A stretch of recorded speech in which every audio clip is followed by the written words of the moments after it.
Shalom, shalom, shalom et excellent lundi à tous les guerriers de Christ. Nous bénissons le Seigneur qui a permis que nous soyons debout ce matin.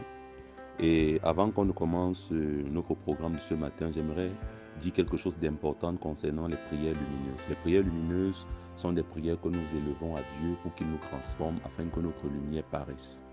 Il est donc important pour nous de savoir que seules les personnes qui sont amoureux de l'éternité passée aux côtés de Jésus-Christ vont se sentir à l'aise avec le type de prière que nous élevons au niveau de prière lumineuse.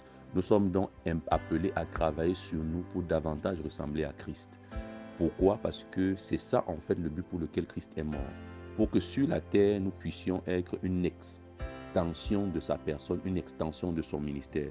Au travers de nous, on doit voir Christ. Au travers de nous, des personnes doivent être bénies et transformées.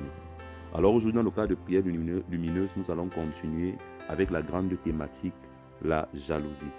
Pour cela, nous allons lire Cantique des Cantiques, chapitre 8, le verset 6. Il dit, « Mets-moi comme un sceau sur ton cœur, comme un sceau sur ton bras, car l'amour est fort comme la mort, la jalousie est inflexible comme le séjour des morts. Ses ardeurs sont comme des ardeurs de feu, une flamme de l'Éternel. » Aujourd'hui, j'aimerais te dire quelque chose d'important. Je vais te raconter une histoire qui s'est passée dans une université au Cameroun. Deux jeunes filles marchaient ensemble et elles s'aimaient vraiment.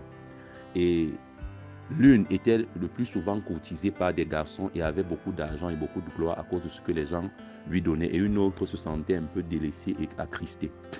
Un jour, à l'anniversaire de celle qui était le plus courtisée, celle qui était le moins courtisée, qui n'était pas souvent regardée par des hommes, a décidé d'empoisonner sa copine et lui a donné du poison et celle-ci est décédée. Qu'est-ce que je veux dire par là? Lorsque tu es entouré par des amis, des faux amis, des vrais amis, des collègues, des partenaires, il faudrait que tu aies du discernement des esprits. Parce qu'il y a une catégorie de personnes que tu ne dois jamais introduire dans ton cercle restreint d'amis. Dans ton intimité, ce sont des personnes jalouses. Parce qu'une personne jalouse peut mettre fin précocement à tes jours sur la terre. Voilà pourquoi je veux compris.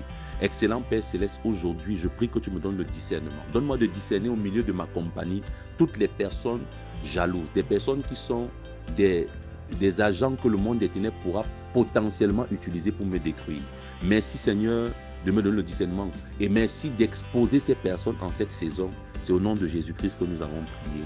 Amen. Tu es hautement béni et que le Saint-Esprit nous conduise. Shalom.